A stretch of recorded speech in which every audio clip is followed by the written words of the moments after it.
Hello! Magandang araw sa inyong lahat. Kamusta naman po ang inyong Wednesday? Midweek na lang, dalawang tulog na at tayo magpapahinga na naman ng Sabado. Ako po ay trying to keep busy too. Meron akong konting na inaatupag na negosyo para sa Pilipinas at para sa aking sarili dahil hindi naman po pwede na nag-aantay lang na mawala si Marcos ang ako'y makauwi. Ang problema naman sa ating mga kababayan mag-iisang taon at 3 buwan na ako dito, palagi akong umaasa na mawawala ng Marcos.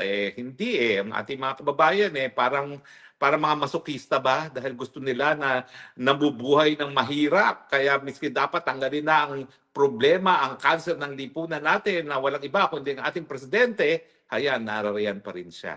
Kaya ako naman, life goes on for me. Ang pagkakaiba lang, iniisip ko na kinakailangan talaga ipagpatuloy ang buhay ko dahil habang hindi pa nagdedesisyon ang sambayan ng Pilipino, natanggalin na ang problema natin sa Pilipinas at yan ay walang iba kundi ang Marcos.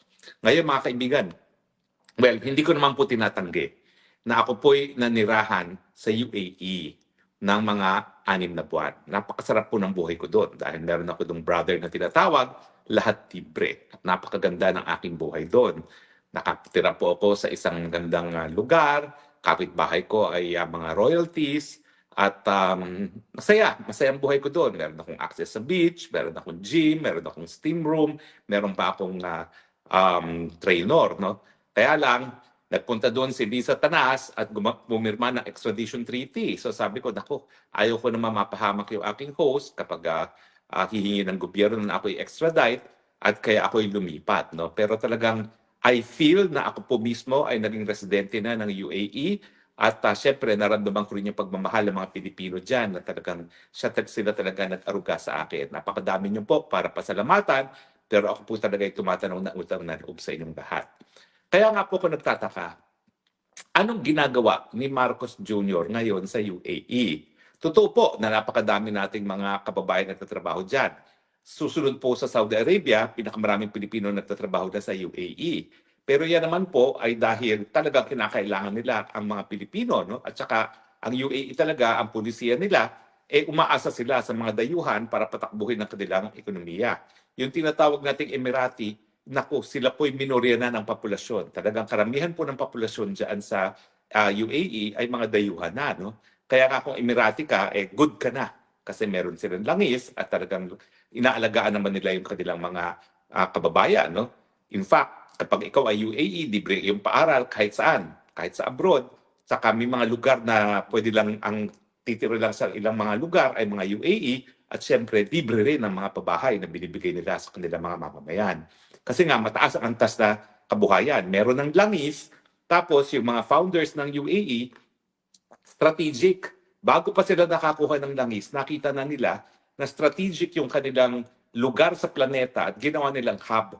Kaya nga po yung 2 biggest airlines ngayon sa daigdig, yung Emirates at saka Etihad, ay nakabase dyan sa UAE at talaga naman pong sentro ng logistics at ng transportation ng UAE. So hindi lang po sila dependent sa langis para sa kanilang buhay. Sila po ay dependent sa kanilang lugar bilang isang logistical hub. So, ano ang kinalaman ni Bangag dyan? Well, unang-una po, yung mga Pilipino, patuloy naman po nilang kukunin ng mga Pilipino whether or not magkaroon ng special agreement. Dahil ang pinirmahan po nila doon ay yung CEPA, yung parang free trade agreement between the Philippines and UAE. Pero ano ba ibig sabihin ng free trade na yan? Halos wala namang halos wala namang kalakalan sa panig ng Pilipinas at ng UAE. Sa katunayan, ang exports po ng Pilipinas to UAE ay 300 million lamang dollars a year. Samantalang mas marami tayong inaangkat sa UAE dahil nga meron silang langis, ang inaangkat natin 1.5 billion. Ang intention ba nila ay para tumaas ang napakaliit na kalakalan? Siguro. Pero hindi talaga sa atin importante ang free trade zone sa panig ng Pilipinas at ang UAE dahil hindi naman major trading partner ang UAE. Kaya nga nag-iisip ako, anong tunay na dahilan na ilang beses nang balik-balik ang mag-asawang Marcos sa UAE? Well, para maintindihan niyo po, lahat ngayon ng mga mayayaman sa daigdig ay nasa UAE. Bakit? Kasi ang UAE po ngayon ang bagong London. Dati po ang London, lahat ng mga mayayamang mga Arabo nagpupunta dyan kasi po malaya silang nakakadeposito ng kanilang kayamanan sa London. At ang garantiya ng London, hindi namin paghihimasukan ang inyong mga pera. Ganyan po ngayon ang negosyo ng UAE. Bukod pa doon sa pagiging transportation hub niya, siya ay ngayon ay major finance center para sa mga mayayaman. In fact, kung titignan ninyo kung anong mga paboritong lugar na tinitirahan ngayon ng mga filthy rich, Dubai po is number 1. At kung titignan nyo rin yung mga listahan ng pinakamahal na mga lugar na bisitahin sa daigdig, Dubai is also number 1. Kasi dahil nga po sa dami ng mga pera at mga bilyonaryo na naninirahan ngayon sa UAE, talaga pong ang branding ng UAE tourism is for the ultra-rich. Talaga lang pong nung minsan, ako'y nakabisita dyan, no? Ako'y first time nakakain ng ginto. Mantakin ninyo sa isang restaurant, kasama sa menu, kakainin mo ay ginto. Nakakain po ako noon. Dahil naimbitahan ako ng isang member ng royal family, no? Alam niyo na si Harry Roque hindi po sosyal. Pero dahil ako naman po ay ang aking larangan ng international law, yung international law contacts ko naman po nagbubukas ng pinto. Kasi yung mga royalties naman ng mga Arabong countries, lahat po yan ay nakapag-aral sa mga magagandang universidad na pinag-aralan ko din. At pangalawa, pareho rin kami ng interes sa international law. No? Kaya marami tayong nagiging contacts. At God is good. Miski hindi tayo sosyal, miski hindi tayo mayaman, nabubuksan naman mga pintuan ng mga mayayaman, lalong-lalo na dyan sa UAE. Dahilan kung bakit dyan nga po ako nanirahan ng 6 na buwan. So ibig sabihin, ang UAE, ang importansya ngayon ng UAE, hindi lang dahil siya ay oil exporter, hindi lang dahil siya ay pinagtatrabaho ng mga Pilipino, kundi siya ngayon ay center of international finance, lalong-lalo na ng mga mayayaman. At hindi lang po yan. Ang pinakamaraming mga bilyonaryo ngayon nakatira sa Dubai, kaya naman kilala ang Dubai bilang pinakamahal na destination for tourism, ay mga Ruso. Halos lahat po ng mga bilyonaryong Ruso ay narariyan na ngayon sa Dubai. In fact, yung founder ng isang app na Telegram na hinuli no, ng mga Ruso dahil gusto nilang ma-impluensyahan yung kanyang Telegram, nandyan na po sa Dubai. At halos lahat po ng mga natatanggal ng mga presidente pag nagkakaroon ng revolusyon, gaya nung Prime Minister ng Thailand, si Thaksin, dyan po nanirahan yan sa Dubai. Yung dating presidente ng Bangladesh, kailan lamang natanggal, nandyan po yan sa Dubai. So, ibig sabihin, hindi lang yung mga mayayamang Rusong na pupunta dyan sa Dubai, yung mga natatanggal pang mga leader at aminin at hindi, yung mga mayayaman na hindi natin alam kung saan nanggagaling ang kanilang pera. Dahil nga, ang dami-daming mga bilyonaryo na dyan sa Dubai, mas hindi po sila stricto sa pagbubukas ng mga accounts ng mga tao at hindi na tinitignan kung saan galing ang pera. Otherwise, bakit napakadaming mga Ruso na nagdedeposito ngayon dyan? Alam naman natin na napaka-aktibo ng mga Ruso, lalong-lalo na yung mga mafia-type Russian organizations. No? Ibig sabihin po, center also ng international finance at yan ang dahilan kung bakit maraming mga mayayaman na hindi mo alam sa kinukuha ang pera ay nandyan ngayon sa Dubai. So ako naman, malikot lang ang utak ko. Talagang baliwala po sa atin yung free trade agreement ng Pilipinas at UAE dahil napakaliit ng kalakalan sa panig ng ating dalawang bansa. At sa totoo lang, kilala ko naman kung sino yung ating sugo dyan, hindi naman yan talaga priority ng ating sugo dyan. Ang priority talaga natin ay dapat makakuha ng mga investments galing siguro sa UAE sa Pilipinas, pero bakit ang inuna natin ay free trade agreement sa isang bansa na wala naman tayong halos kalakalan? So ako, nagbabalik tanaw ako, ilang beses na nagpunta dyan si Lisa Araneta Marcos. Parang 2 beses na. Si Marcos, ilang beses na rin. Parang pangalawang beses na rin niya ito. Ito na ang pinaka-binisitang bansa ng mag-asawang Marcos, ang UAE. At sa tingin ko, hindi dahil gusto nila mag-free trade. Sa tingin ko, it is for the same reason, yung mga Russian billionaires ay nasa Dubai, at same reason kung bakit yung mga natatanggal sa pwesto ng mga leaders ay nakatira ngayon sa Dubai. Ibig sabihin, tingin ko, narariyan ang mga Marcoses dahil yan ang ginagamit nilang bansa ngayon para sa kanilang mga nakaw na yaman na ninakaw pa nila nung panahon ng martial law na ngayon ay linilipat-lipat. Di ba nung kailan lang lumabas ang report na number 1 pala ang Pilipinas sa movement ng crypto? Saan ang gagaling yun? Wala naman talaga mga Pilipino na nakikrypto. ang duda ko, gumagalaw ngayon ang nakaw na yaman ng mga Marcoses na ninakaw panahon pa ng martial law. At siyempre, lalong lumalago dahil sa mga nababalitang mga pagnanakaw na nangyayari ngayon sa gobyerno ni Marcos, kasama na yung sinabi ni Zaldico na sa 2025 budget, 100 billion ang insertions ng ating presidente at siya mismo nag-deliver ng 25 billion. Saan mo nga naman i-deposito ang 25 billion? Eh di, palitan mo na lang yan, i-crypto mo na yan, ipasok mo sa UAE dahil napaka-establish po ng cryptocurrency sa UAE. Parang ordinary bank account lang po yan. Sa totoo lang sa UAE, may mga ATM na sila para sa crypto. So sa tingin ko po, hindi free trade agreement ang habol ng mga Marcoses, kung hindi ang kanilang nakaw na yaman, baka narariyan na ngayon po sa UAE. Gaya ng mga pera ng mga bilyonaryo na hindi natin alam kung saan nanggaling ang kanilang mga kayamanan.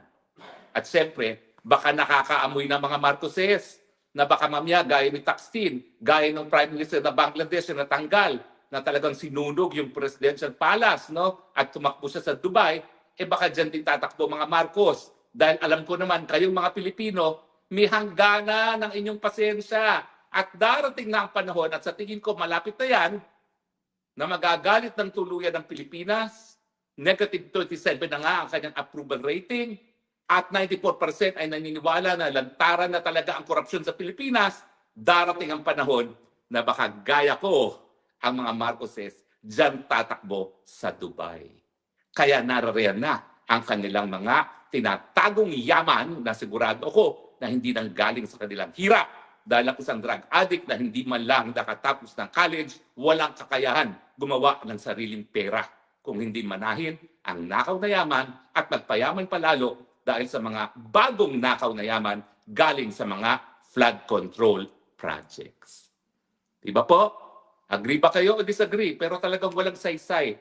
Bakit 2 beses na si Lisa Marcos nakarating dyan? 2 beses na si Marcos nakarating dyan? Wala nang ibang bansa na ganyan kadalas binisita ang mag-asawang Marcos kung wala silang personal na interes para pumunta dyan sa Dubai. Anyway, bago tayo magtapos, dahil talagang sinabi ko 2 pag-uusapan natin, nais ko lang pong muling magbigay pugay dito sa 2 batang kongresista na nagbibigay pag-asa sa buong bansa na meron pang kinabukasan ang ating bayan dahil hindi lahat ng politiko ay korap. Pinapakita po ni Congressman Miao Miao Barzaga at ni Congressman Leandro Leviste na itong mga bagong mga politiko natin ay po pwedeng tumalikod sa kapangyarihan para yumaman at talagang manilbihan para sa bayan. Tignan nyo naman ngayon ang sinasapit nitong si Miao Miao at ni Leandro. Si Miao Miao dahil talaga naman pong matagal na siya nagsasalita laban sa bangag ng presidente, laban sa korupsyon. Ngayon po, hindi lang siya sinuspende ng Kongreso, dinidemanda pa siya ngayon ng hepe ng kanyang partido. Kinakalaban ni Barzaga ang presidenteng bangag at ang pinakamayamang tycoon ng Pilipinas. Hindi sa kumukurap dahil siya ay matindi ang paninindigan na magbabago lang ang politika sa Pilipinas kung mawawala ang korupsyon. At siyempre, kaya naman may korupsyon sa Pilipinas dahil talaga namang pong hindi po nagkakaroon ng pagkakaiba ang kayamanan at ang kapangyarihan. Kung ikaw ay mayaman, ikaw ay magkakaroon ng kapangyarihan. Kaya nga po, ang gobyerno nagiging numero 1 negosyo, lalong-lalo na ng mga congressman at ng mga senator. Si Leandro Leviste, hindi naman niya kinakailangan mag-ingay. Sa totoo lang, kaibigan kong nanay niya, si Senadora Loren. Pero Senadora Loren is always a safe politician. Never po yan na nakikipaglaban sa presidente except nung panahon ni GMA dahil siya ay naging tumakbong vice president ni FPJ, natural. Nung nagkaroon ng issue kung nagkaroon ng dayaan sa eleksyon, natural, nasa panic siya ni FPJ para sabihin nagkaroon talaga ng dayaan at lumabas naman yung Hello Garci tape, di ba? Pero other than that, napakatagal nang naninilbihang senadora si Senator Laurel Legarda. Sa tingin ko, siya na ngayon ang pinakamahabang paninilbihan sa senador sa buong kasaysayan ng Senado. Safe po yan. Palaging pumapalagitna. Kaya itong ginagawa ni Leandro Leviste, pati yung karera ng kanyang nanay ay naapektuhan.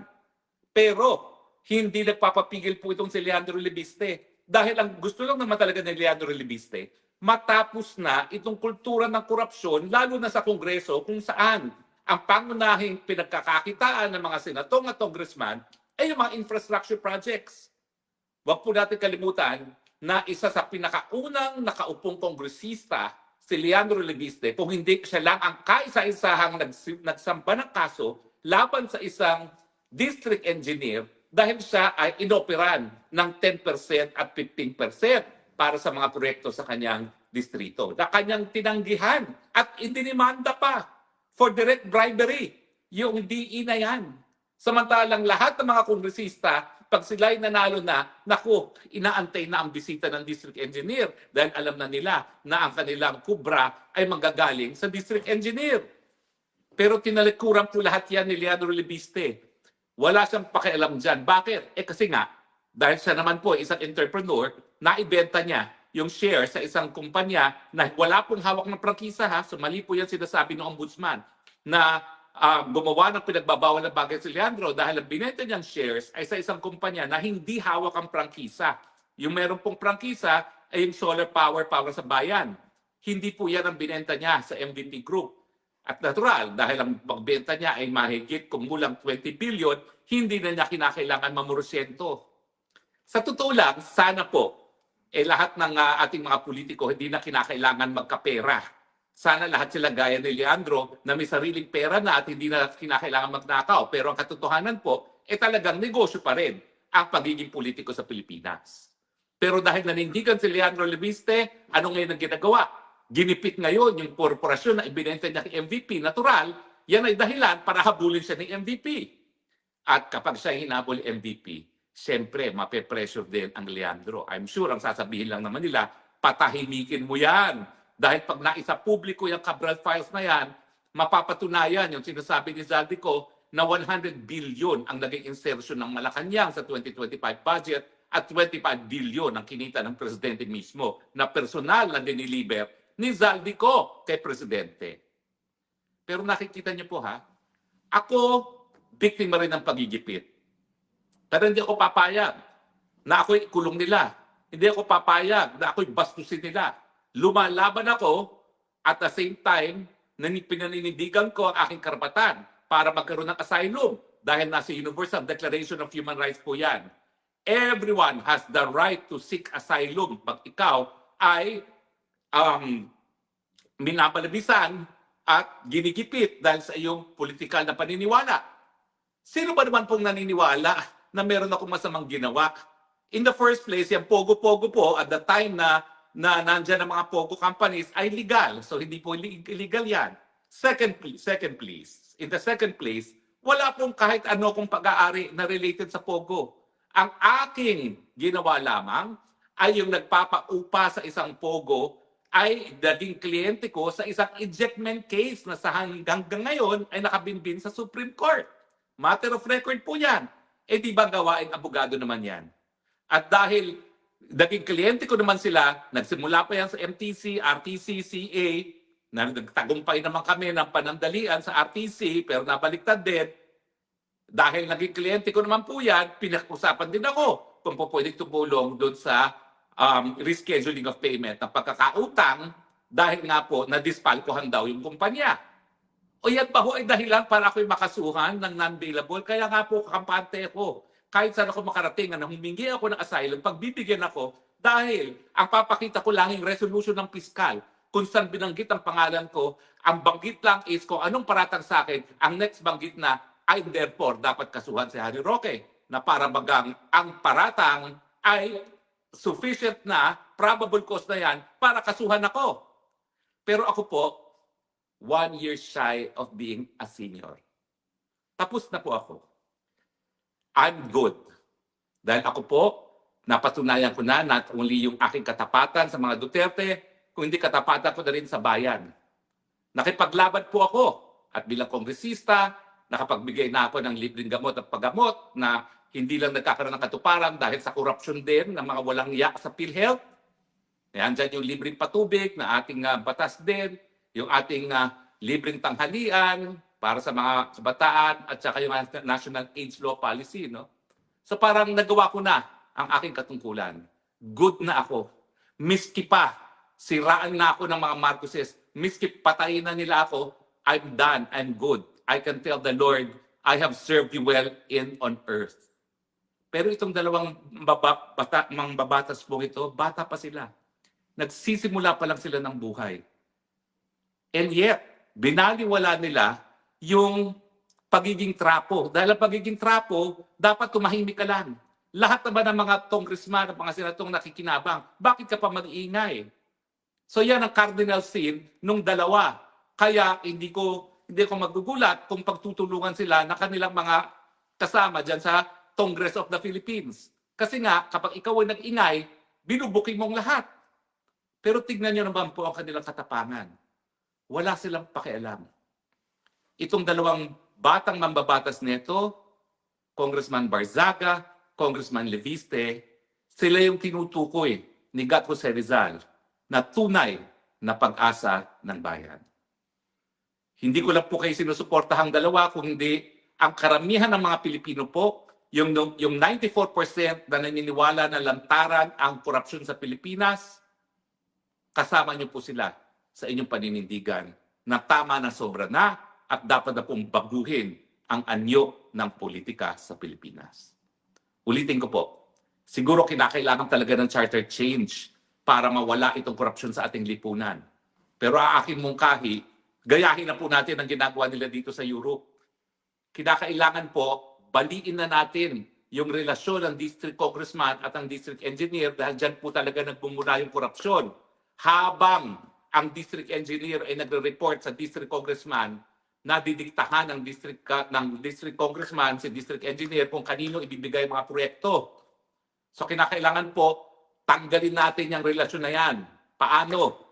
Gawin po natin ng ating paghalal ng ating mga kongresista ay nakabase sa kanilang plataforma de gobyerno ng kanilang mga partido na siyang ginagawa po sa iba't ibang bansa ngayon ng Europa, hindi po kada distrito.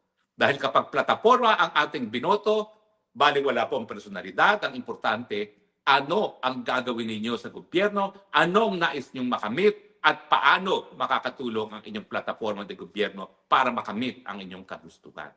Diyan lang po talaga mabubuwag ang kultura ng korupsyon. So, in summary, booking ka bangag.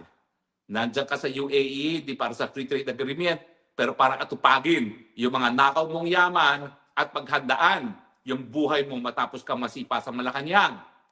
At siyempre, ang taong bayan, kinikilala ang katapangan, ang kabayanihan nitong pag-asa ng ating bayan, si Kong Miao Miao Barzaga at Kong Leandro Leviste. Dumami pa sana ang hanay ng ganitong mga tunay na representante ng bayan.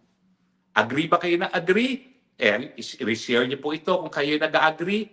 Like this and follow me if you have not followed me sa Facebook, sa Instagram, sa YouTube, and sa Twitter. Salamat po. Hanggang sa muli nating pagkikita. Ito po inyong spokes ng bayan nagsasabi, I love you, Philippines. You're the only country that I have. You're the only country that I will love. Bye.